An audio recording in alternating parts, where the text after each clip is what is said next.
Hello दोस्तों, नमस्कार। देखिए, हम लोग 13 अगस्त को हुए सारे शिफ्टों के क्वेश्चन को, जीके में जितने भी प्रश्न आए हैं उन सबको हम लोग एक साथ देखने वाले हैं। टोटल 75 प्रश्न होंगे। 25 एक शिफ्ट में पूछेगा तो तीनों शिफ्ट मिला के 75 प्रश्न टोटल इसमें हमने शामिल किया है। चलिए हम लोग फर्स्ट शिफ्ट के क्वेश्चन को देखेंगे। 13 अगस्त के क्वेश्चन है। पहला क्वेश्चन हमारा, 2020 टोयोटा थाईलैंड ओपन में महिला एकल विजेता कौन है। देखिए, महिला एकल विजेता का खिताब जीता है कैरोलिना मारिन ने। कैरोलिना मारिन स्पेन के खिलाड़ी हैं। तो देखिए, इसमें मैंने एक्स्ट्रा फैक्ट्स जो शामिल किए हैं ये आपको मदद करेंगे अगले शिफ्ट के लिए, या फिर आगे जो भी एग्जाम होने वाले हैं उनमें TCS यहीं से क्वेश्चन उठा कर पूछता है। इसलिए मैंने सारे के सारे प्रश्न और उनसे जुड़े सारे एक्स्ट्रा फैक्ट्स ऐड किए हैं इसमें। कैरोलिना मैरिन कहाँ की है? स्पेन की। और पुरुष एकल में विक्टर एक्सेल्सन ने जीता है। ये 19 से लेकर 24 जनवरी 2021 को पाक क्रेट नोथुमबोरी थाईलैंड में आयोजित किया गया था। पुरुष युगल की बात करते हैं तो इसमें ली आंग और वांग ली इन्होंने जीता था। और महिला युगल की बात करते हैं तो इसमें किम सोयोंग और कांग ही योंग ने मिलकर के जीता था। बढ़ते हैं अगले क्वेश्चन की ओर। दिसंबर 2020 में केंद्र सरकार ने किस राज्य को अशांत क्षेत्र घोषित किया, जहां पर AFSPA कानून को 6 माह के लिए बढ़ा दिया गया? तो यह राज्य था नागालैंड। इस कानून के तहत सुरक्षा बलों को कहीं भी अभियान चलाने तथा किसी को भी पूर्व वारंट के बिना गिरफ्तार करने का अधिकार होता है। असफा में नागालैंड में सशस्त्र बल यानी कि विशेष अधिकार कानून AFSPA कई दशकों से लागू है। सशस्त्र बल विशेष शक्तियाँ अधिनियम 1958 असफा की धारा 3 द्वारा प्रदान की गई हैं। शक्तियों का प्रयोग करते हुए केंद्र सरकार ने यह घोषणा की कि 30 जून 2020 से 6 महीने की अवधि के लिए पूरे राज्य को अशांत क्षेत्र माना जाएगा। बढ़ते हैं आगे। Who was the author of Kitabul Hind? ये आप लोग जानते होंगे, किताबुल हिंद को लिखा था अलबरूनी ने। अलबरूनी की पुस्तक किताबुल हिंद अरबी भाषा में लिखी गई है। कला के क्षेत्र में पद्म विभूषण किसे दिया गया? देखिए, पद्म विभूषण किसे किसे दिया गया, मैं उसको एक बार में कवर कर दूं तो ये दिया गया था शिंजो आबे जो जापान के हैं। SP बाला सुब्रमण्यम, इनको मरणोपरांत दिया गया था, कला के क्षेत्र से थे। डॉक्टर बेल्ले मुनप्पा हेगड़े, ये चिकित्सा से थे। नरेंद्र सिंह कपानी, इनको आप लोग सब जानते होंगे, विज्ञान और प्रौद्योगिकी से। इन्होंने ही खोज किया था टोटल इंटरनल रिफ्लेक्शन होता है, ऑप्टिकल फाइबर की खोज की थी इन्होंने। साथ साथ मौलाना वहीबुद्दीन खान, इन्हें अध्यात्म के क्षेत्र में दिया गया। BV लाल को पुरातत्व के क्षेत्र में दिया गया और सुदर्शन साहू को कला के क्षेत्र में पुरस्कार दिया गया था, पद्म विभूषण। बढ़ते हैं, पद्म भूषण किसे किसे दिया गया, हो सकता है अगले शिफ्ट में पूछ दे। तो चंद्रशेखर कामरा, ये साहित्य और शिक्षा से जुड़े हुए हैं, कर्नाटक से। नृपेंद्र मिश्र, ये सिविल सर्विस से हैं, उत्तर प्रदेश से। रामविलास पासवान, इनको मरणोपरांत दिया गया, ये बिहार से थे। कृष्णन नायर संता कुमारी चित्रा, ये केरल से हैं, कला के क्षेत्र से जुड़े हुए हैं। तरुण गोगोई, ये असम से थे, जन सेवा नेता थे ये। केशुभाई पटेल, ये भी जन सेवक थे, गुजरात के। सुमित्रा महाजन, ये मध्य प्रदेश से थी। तरलोचन सिंह, ये हरियाणा। कल्बे सादिक, ये अध्यात्म से थे, उत्तर प्रदेश। रजनीकांत देवीदास श्राफ, रजनीकांत को आप लोग जानते होंगे, रजनीकांत देवीदास श्राफ, ये अलग व्यापारी हैं, ये महाराष्ट्र से। इनको भी दिया गया पद्म विभूषण, पद्म भूषण दिया गया और ऊपर वाले नाम को विभूषण दिया गया था। बढ़ते हैं आगे। इलेक्ट्रॉन वोल्ट किसकी क्या है? देखिए, साइंस से एक क्वेश्चन था, ये यूनिट ऑफ एनर्जी है। 1 इलेक्ट्रॉन वोल्ट होता है किसके बराबर?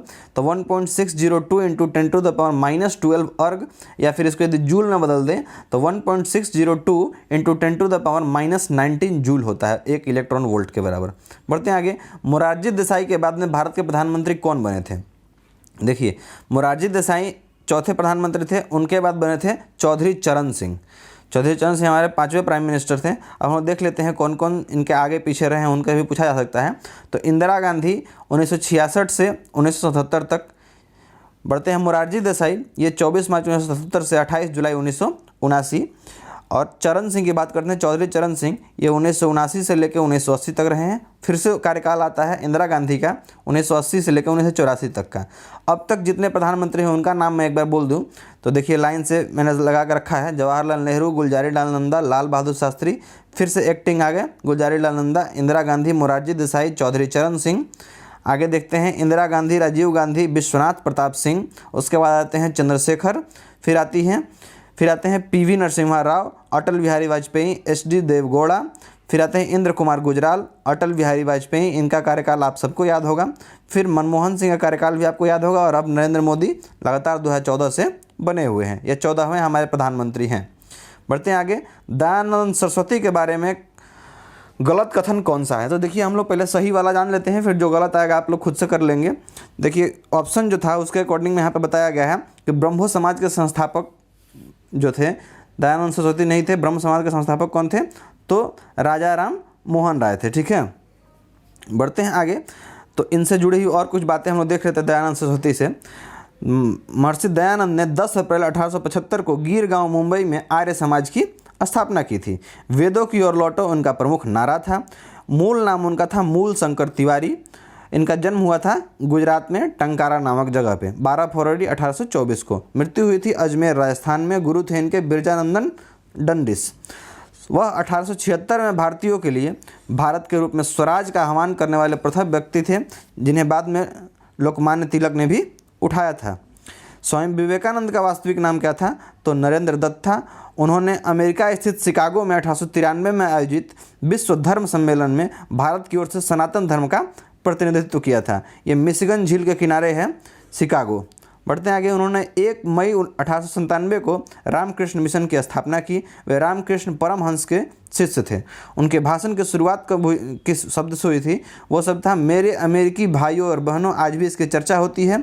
जन्म उनका हुआ था 12 जनवरी 1863 को कलकत्ता में।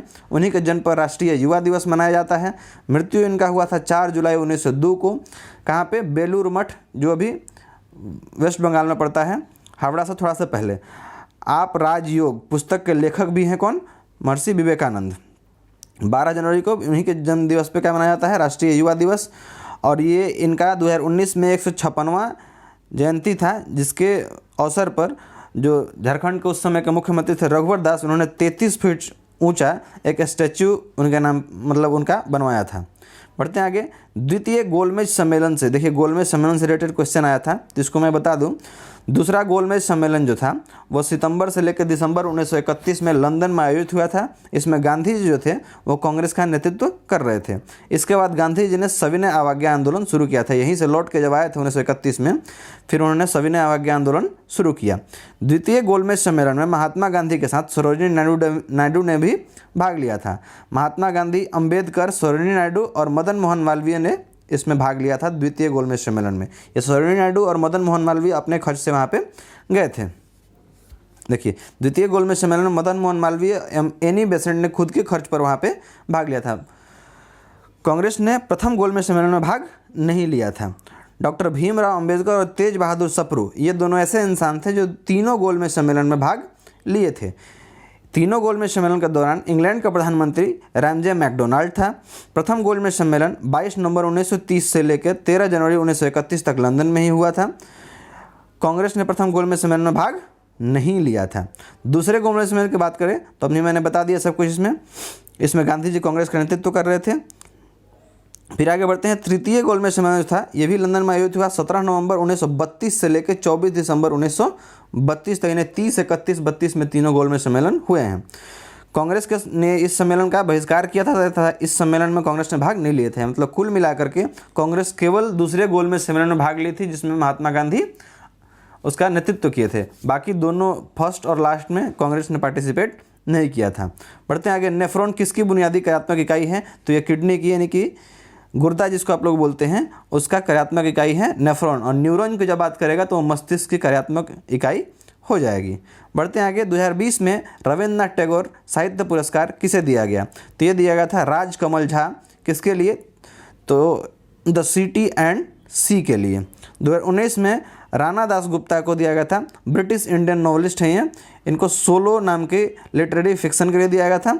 प्रथम पुरस्कार 2018 में कबीर को 100 पोएम्स ऑफ कबीर के लिए दिया गया था। बढ़ते हैं आगे। पानी को उष्मा देने पर गर्म जल के अणु नीचे की ओर बढ़ते हैं और ठंडे जल के अणु नीचे की ओर, मतलब इसमें क्या होता है ना, गर्म करिए जब कीजिएगा तो जो ठंडा जल का अणु होगा वो क्या हो जाएगा, ऊपर जाएगा और फिर नीचे आएगा। इस तरह से रोटेट होता रहता है। इस चीज़ को हम लोग बोलते हैं कन्वेक्शन, यानी कि संवहन कहते हैं। इस विधि से जल मतलब द्रव जो होता है वो गर्म होता है कन्वेक्शन की विधि से। बढ़ते हैं आगे। योजना आयोग की स्थापना कब की गई? देखिए योजना आयोग जो था इसकी स्थापना की गई थी 15 मार्च 1950 को। इसके first deputy chairperson of planning commission थे गुलजारी लाल नंदा और अंतिम डिप्टी चेयरमैन कौन रहे? मोंटेक सिंह अहलुवालिया। 13 अगस्त 2014 को योजना आयोग को ख़त्म कर दिया गया और इसके जगह पे ला दिया गया क्या, नीति आयोग। नीति आयोग की स्थापना कब होती है, तो 1 जनवरी 2015 को, और फर्स्ट इसके चेयरमैन होते हैं नरेंद्र मोदी। देखिए होता क्या है कि नीति आयोग जो है इसके जो चेयरमैन होंगे वो जो भी प्रधानमंत्री पद पे रहेगा वो उसका चेयरमैन हो जाएगा। तो अभी नरेंद्र मोदी हैं प्रधानमंत्री, इसलिए वो इसके चेयरमैन हैं। अरविंद पनगड़िया जो हैं was the first vice chairman of NITI Aayog, first deputy chairperson of planning commission. ये गुलजारीलाल नंदा थे, मैंने बता दिया है। और नीति आयोग का फुल फॉर्म क्या होता है ये भी कई बार पूछ लिया जाता है, national institution for transforming India. वर्तमान में नीति आयोग के देखिए चेयरपर्सन है नरेंद्र मोदी, वाइस चेयरपर्सन है राजीव कुमार, और सीईओ कौन है, chief executive officer Amitabh Kant. संवेग की बीमा निम्न में से किसके समतुल्य होती है, देखिए संवेग की जो बीमा होती है वो आवेग यानी इम्पल्स के बराबर होती है। देश में इंटरनेट सेवाओं के प्रसार एवं नेटवर्क की स्पीड को बढ़ाने के लिए हाल ही में कौन सी योजना शुरू हुई, तो यह योजना शुरू की गई है पीएम वाणी योजना।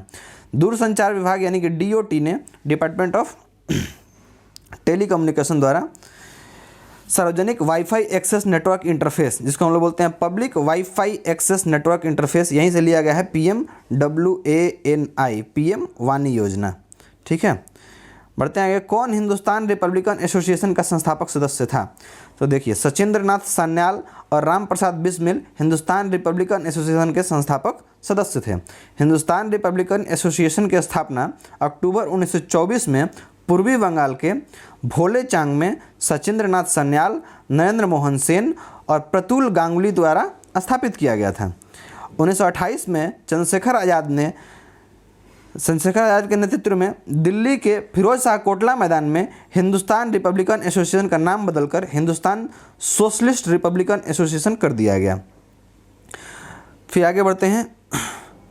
नौजवान भारत सभा 1926 में भगत सिंह के द्वारा स्थापित की गई थी, कई बार ये भी पूछ लिया गया है। एवी डिविलियर्स किस आईपीएल टीम से खेलते हैं, तो देखिए एवी डिविलियर्स जो हैं वो साउथ अफ्रीका के क्रिकेटर हैं और ये खेलते हैं रॉयल चैलेंजर्स बेंगलोर की ओर से। डेविड वार्नर की बात करते हैं, ये सनराइजर्स हैदराबाद से खेलते हैं, ऑस्ट्रेलिया के क्रिकेटर हैं। और बेन स्टोक्स की बात करते हैं, ये इंग्लैंड के प्लेयर हैं, राजस्थान रॉयल्स की ओर से खेलते हैं। गुरुद्वारा पतालपुरी किस नदी के किनारे बसा हुआ है, देखिए गुरुद्वारा पतालपुरी जो है वो सतलज नदी के किनारे बनाया गया है पंजाब में। यह गुरुद्वारा रूपनगर जिले के किरतपुर में स्थित है। बढ़ते हैं आगे। गुरुद्वारा पवंटा साहिब यह किस नदी के किनारे है, तो यह जो आपको मिल जाएगा यमुना नदी के किनारे।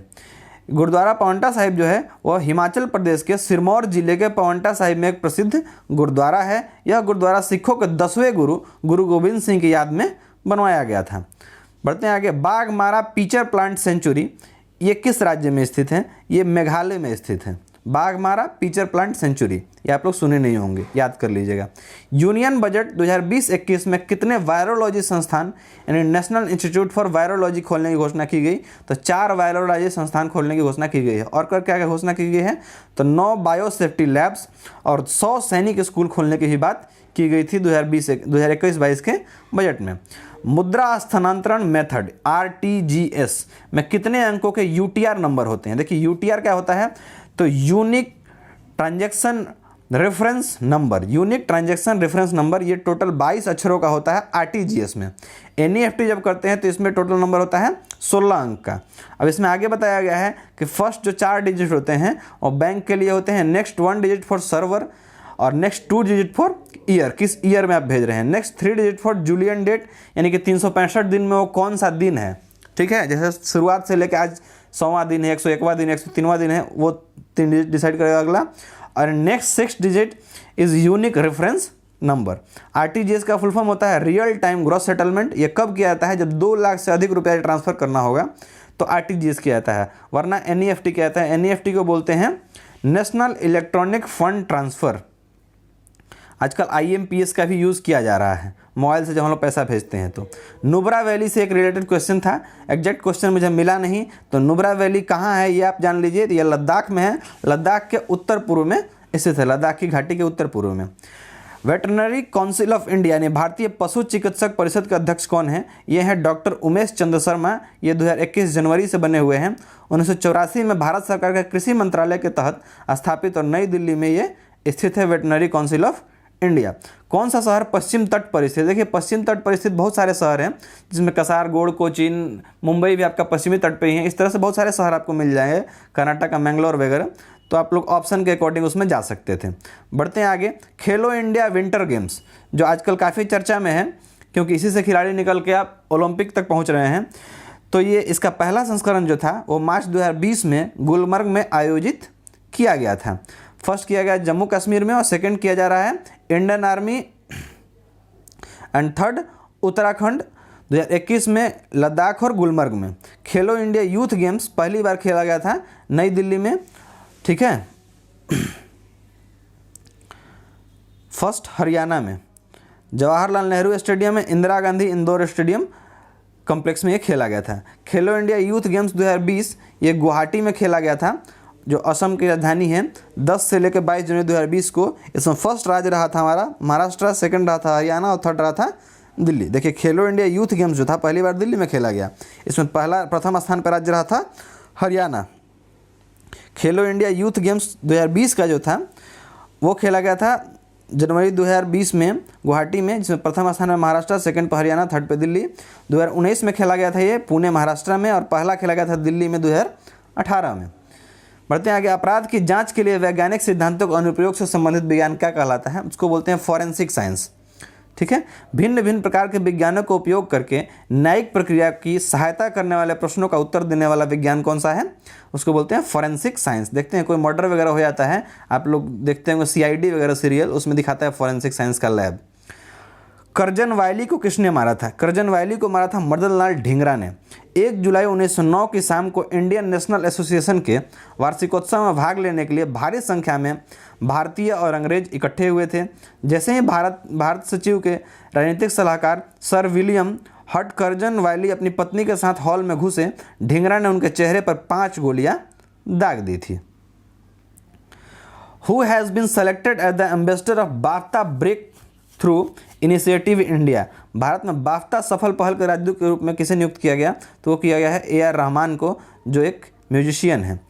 फरवरी 2021 को किस राज्य में निमोनिया के कारण शिशु मृत्यु दर में कमी लाने हेतु सांस अभियान को शुरू किया गया? देखिए सांस का फुल फॉर्म होता है social awareness and action on neutralise pneumonia successfully. ये किया गया मध्य प्रदेश में। यह अभियान प्रदेश के 5 वर्ष से कम उम्र के बच्चों को निमोनिया रोग से बचाने हेतु संचालित किया जा रहा है। ये हम लोग पढ़ रहे हैं दूसरे शिफ्ट के क्वेश्चंस को। SBI कार्ड के MD और CEO कौन है? तो ये हैं राम मोहन राव आमरा। SBI कार्ड अक्टूबर 1998 में भारतीय स्टेट बैंक और GE कैपिटल द्वारा लॉन्च किया गया था। SBI cards and payment services private limited के रूप में शामिल SBI कार्ड का मुख्यालय गुड़गांव हरियाणा में है। SBI बैंक का मुख्यालय आपको मुंबई में मिलेगा। डायरेक्टर इसके हैं doctor Mihir Narayan Prasad Mishra. State bank of India chairperson है दिनेश कुमार खारा। SBI की स्थापना हुई थी 1 जुलाई 1955 को। SBI का पूर्व में नाम था इंपीरियल बैंक ऑफ इंडिया। 1955 में इसका नाम क्या रख दिया गया? SBI। The bank of Calcutta and the bank of Bombay merge होकर इंपीरियल बैंक बने थे, और उसके बाद इसका नाम चेंज करके SBI बनाया गया था। इंपीरियल बैंक जो था यह इंडिया में स्थापित हुआ था 1921 में, 1955 तक चला। बैंक ऑफ कलकत्ता जो था 1806 में स्थापित हुआ, 1921 तक चला। बैंक ऑफ बॉम्बे जो था 1840 में स्थापित हुआ, 1921 तक चला। बैंक ऑफ मद्रास जो था 1843 में स्थापित हुआ, 1921 तक चला। और ये तीनों बैंकों का आपस में मिला देगा, bank of Calcutta, bank of Bombay और बैंक ऑफ मद्रास। और फिर बैंक ऑफ कलकत्ता केवल बचा, उसको बैंक ऑफ बॉम्बे के साथ मिला करके और बना दिया गया इंपीरियल बैंक ऑफ इंडिया। लक्ष्य सेन किस खेल से संबंधित है? ये बैडमिंटन से संबंधित है। एशिया टीम चैंपियनशिप में इन्होंने ब्रॉन्ज मेडल जीता था 2020 में मनीला में। मनीला किसकी राजधानी आप कमेंट सेक्शन में बताएंगे। टूथपेस्ट में क्या नहीं होता है? देखिए ऑप्शन था सिलिकॉन, एल्युमिनियम ऑक्साइड, गैलेना, चूना पत्थर। तो ऑप्शन सी जो है गैलेना जो है ये लीड होता है। लीड मतलब आप लोग इसका ये वैज्ञानिक नाम आपका हो जाएगा PVS, इसका अयस्क है। तो ये होता है आपका टूथपेस्ट में नहीं होता है। बाकी सिलिकॉन, एल्युमिनियम ऑक्साइड और चूना पत्थर ये सब आपके टूथपेस्ट में होता है। टूथपेस्ट में आमतौर पर निम्नलिखित घटक होते हैं कौन कौन? तो पानी होता है 20 से लेकर 40%।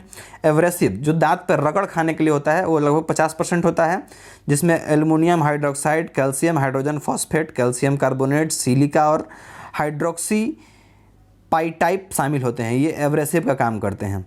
एंड फ्लोराइड मुख्य रूप से सोडियम फ्लोराइड के रूप में होता है और चूना पत्थर CaCO3 के रूप में होता है। दाब का सूत्र क्या है? दाब का सूत्र होता है थ्रस्ट बाई एरिया। ठीक है, जितना ज़्यादा जगह फैला के आप दबाइएगा उतना कम एरिया लगेगा, मतलब उतना कम प्रेशर लगेगा। जितना नुकीला चीज़ से दबाइएगा उतना ज़्यादा उसमें प्रेशर लगेगा। ठीक है, गोपुरम से सुसज्जित मंदिर कौन सा है? तो तमिलनाडु राज्य के श्रीरंगम में श्री रंगनाथ स्वामी का मंदिर जो है वो गोपुरम दक्षिण भारत का सबसे ऊंचा गोपुरम है। दक्षिण भारत के मंदिरों के द्वार पर स्थित होता है गोपुरम। श्री अटल मंदिर का गोपुरम तमिलनाडु में दूसरा सबसे ऊंचा मंदिर टावर है। हम्पी में विरूपाक्ष मंदिर का गोपुरम, अम्बकेश्वर मंदिर कांची में गोपुरम, अन्नावरम में अन्नावरम मंदिर का गोपुरम, चेन्नाकेशव में मंदिर का गोपुरम है, तिरुमाला में मंदिर गोपुरम है, मदुरै में एक गोपुरम है और तिरुनेलवेली में मंदिर में एक गोपुरम है। RBL bank limited corporate office कहाँ है? तो ये है सेनापति बापत मार्ग, लोअर परेल मुंबई में। इसके MD और CEO हैं विश्ववीर आहूजा। होम्योपैथी चिकित्सा का जनक है, देखिए सैमुअल हनीमैन जो हैं इनको होम्योपैथी चिकित्सा का जनक माना जाता है। महेंद्र लाल सरकार पहले भारतीय थे जो होम्योपैथी के चिकित्सक बने। रोआ वाइल्ड लाइफ सेंचुरी किस राज्य में है? ये त्रिपुरा में है रोआ wild life sanctuary. Mysuru was occupied by which dynasty? तो मैसूरू पर किस राजवंश का कब्जा था? तो ये था वाजियार राजवंश का। 1399 से लेकर 1761 और पुनः 1799 से लेकर 1947 तक मैसूर राज्य के वो शासक थे। प्रथम शासक थे इसके यादुयारवा वोदेयार 1399 से लेकर 1423 तक। कर्नाटक के मैसूर महल पर किस वंश का शासन था? तो यह वाडियार राजवंश और मैसूर साम्राज्य का आधिकारिक निवास था। आर्किटेक्ट थे इसके हेनरी इरविन। बढ़ते हैं आगे। फरवरी 2021 में भारत ने किस देश में सहतूत बांध बनाने के लिए MOU यानी कि मेमोरेंडम ऑफ अंडरस्टैंडिंग पर हस्ताक्षर किए थे? तो यह हस्ताक्षर किया था अफगानिस्तान के साथ, जिस पर अभी तालिबान ने कब्जा कर लिया है, उसका वीडियो भी जारी किया था। अफगान राजधानी में पीने की पानी की सुविधा के लिए काबुल से सहतूत बांध का निर्माण किया गया था और इंडिया ने इसको करवाया था। बहुत सारे चीज़ इंडिया ने वहाँ पर बनवाए हैं, जैसे बामियान मूर्ति जो है बुद्ध का, ये काफ़ी प्रसिद्ध है, ये आपके अफ़गानिस्तान में पड़ता है। वहाँ पे इंडिया ने सलमा बांध और सहतूत बांध बनवाए हैं और वहाँ का पार्लियामेंट भी इंडिया ने ही बनवाया है। तो बहुत सारा योगदान रहा अफ़गानिस्तान में इंडिया का। पट्टचित्र शैली चित्रकला किस भगवान को समर्पित है? तो ये कृष्ण लीला जगन्नाथ का भगवान कृष्ण के रूप में छवि विष्णु भगवान इसके लिए प्रसिद्ध है। पट्टचित्र ओडिसी चित्रकला की एक परंपरा है। इस चित्रों में हिंदू देवी देवताओं को दर्शाया जाता है। पट्ट का अर्थ कपड़ा होता है। मधुबनी चित्रकला अथवा मिथिला पेंटिंग ये बिहार से संबंधित है। पट्टचित्र उड़ीसा से, पिथौरा गुजरात से, कलमकारी आंध्र प्रदेश, वर्ली महाराष्ट्र, थंका चित्रकारी ये बौद्ध धर्म से संबंधित है, नेपाल और तिब्बत में। इससे क्वेश्चन आता है, आप लोग याद कर लेंगे। रंगभूमि उपन्यास के लेखक कौन थे? तो ये मुंशी प्रेमचंद्र के द्वारा लिखित उपन्यास है। मुंशी प्रेमचंद्र कौन कौन से उपन्यास लिखे हैं? तो सेवा सदन, प्रेमाश्रम, रंगभूमि, निर्मला, गबन, गोदान, कर्मभूमि, ये सब किसके हैं? मुंशी प्रेमचंद्र के उपन्यास हैं। बाबर ने मुगल वंश की स्थापना कब की थी? तो इसकी शासन अवधि थी 20 अप्रैल 1526 से लेके 26 दिसंबर 1530 तक इसकी एक्चुअल अवधि रही थी। इसके बाद ये फिर से एक बार आया था। तो अंतिम मुगल शासक कौन था? बहादुर शाह जफर, जिसको हम लोग बोलते हैं बहादुर शाह द्वितीय भी बोलते हैं। ये 28 सितंबर 1837 से लेकर 21 सितंबर 1857 तक अंतिम मुगल शासक रहा था। अंग्रेजों द्वारा रंगून में इसे बंदी बना लिया गया था। बर्मा में अंग्रेजों की कैद में ही 7 नवंबर 1862 को बहादुर शाह जफर की मौत हो गई। अच्छा देखिए मुगल शासन कैसे कैसे रहा है। सबसे पहले रहा है, इसको आप लोग एक ट्रिक से याद कर सकते हैं, भाजशाह BHAJSHA, ठीक है, इस तरह से याद कर सकते हैं भाजशाह से। पहला था बाबर, फिर हुमायूं, अकबर, जहांगीर, शाहजहां, औरंगजेब, बहादुर शाह द्वितीय। इस तरह से आप लोग इसको याद कर सकते हैं। कौन सा अनुच्छेद उपबंध करता है कि भारत का एक उपराष्ट्रपति होगा? तो देखिए भारत का एक उपराष्ट्रपति होगा, ये बताया गया है आर्टिकल 63 में। राष्ट्रपति पद जो है वो आर्टिकल 52 में बताया गया है। राष्ट्रपति का निर्वाचन 54 में होगा। राष्ट्रपति शपथ लेंगे 60 से और राष्ट्रपति को निष्कासित कर दिया सकता है आर्टिकल 61 लगा कर, जिसको हम लोग बोलते हैं कि प्यार से लतिया देना, ठीक है, आर्टिकल 61 से। आर्टिकल 53 में वर्णित है कि राष्ट्रपति की कार्यकारी शक्ति। आर्टिकल 55 में राष्ट्रपति का चुनाव का तरीका। आर्टिकल 56 में राष्ट्रपति का कार्यकाल कितने दिन का होगा। 57 में राष्ट्रपति पुनर्निर्वाचित होने के लिए क्या क्या योग्यता रखना होता है। आर्टिकल 58 में बताया गया है राष्ट्रपति का चुनाव लड़ने की योग्यता। 59 में राष्ट्रपति पद के लिए क्या क्या शर्त होती है उसके बारे में बात की गई है।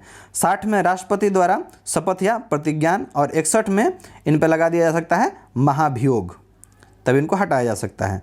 अनुच्छेद 72 का तहत क्या इनको अधिकार है, तो अपराधों के लिए दोषी करार दिए गए व्यक्ति पे ये क्षमादान या प्राणदंड स्थगन ये सब कर सकते हैं। और संविधान का अनुच्छेद 161 द्वारा राज्य के राज्यपाल भी क्षमादान की शक्ति उनको ही प्रदान है, वो भी क्षमादान कर सकते हैं। स्वाधीनता संग्राम सेनानी वीर सुंदरा साई किस राज्य से संबंधित थे, तो ये सबलपुर ओडिशा से संबंधित थे। भूकंप के कारण उत्पन्न तरंगों को क्या कहते हैं, इसको कहते हैं सिस्मिक वेव्स। ये अनुप्रस्थ भूकंपीय तरंग होती है। एस वेव जिसको बोलते हैं सेकेंडरी वेव या ट्रांसफर वेव्स। पी तरंगे जिसको हम लोग बोलते हैं प्राइमरी वेव्स या यांत्रिक अनुदैर्घ्य तरंगे, इसको लॉन्गिट्यूडनल वेव्स भी बोलते हैं। और पी वेव्स ये सबसे फास्टर होती हैं, एस वेव से भी फास्टर होती हैं पी वेव्स यानी प्राइमरी वेव्स। दिसंबर 2020 में मिजोरम ने किस रोग से के प्रति जागरूकता पैदा करने के लिए लव ब्रिगेड नाम की योजना शुरू की थी, तो ये एड्स से जागरूकता पैदा करने के लिए। रुया स्वर्ण कप किस से संबंधित है, तो ये संबंधित है bridge Vasalat Jha trophy, Holkar trophy, Ruia gold cup और सिंघानिया ट्रॉफी। बास्केटबॉल के लिए Vasalat Jha trophy, BC Gupta trophy, federation cup, MS Arjun Raja trophy, Todd memorial trophy और विलियम जोन्स कप। शतरंज के लिए Naidu trophy, Khaitan trophy, Linares city trophy और खेतान ट्रॉफी, लिम्का ट्रॉफी, ये सब शतरंज से संबंधित हैं। केंद्रों और राज्यों के बीच शक्ति का बंटवारा किस एक्ट में किया गया था, तो ये किया गया था गवर्नमेंट ऑफ इंडिया एक्ट 1935 के द्वारा। शक्तियों को संघीय, समवर्ती और प्रांतीय सूचियों में विभाजित किया गया था। किसे दिसंबर 2020 में Asia Pacific broadcasting union ABU के उपाध्यक्ष के रूप में चुना गया, तो ये चुना गया है शशि शेखर वेम्पति को। अध्यक्ष और महानिदेशक इसके हैं इब्राहिम एरन। फॉर्म इसको किया गया था 1 जुलाई 1964 को। हेडक्वार्टर इसका पड़ेगा आपका कुलालमपुर मलेशिया में। भारतीय मुद्रा के सिक्के बनाने की प्रक्रिया या विधि कौन सी है, तो ये इसको बोलते हैं मिंटिंग।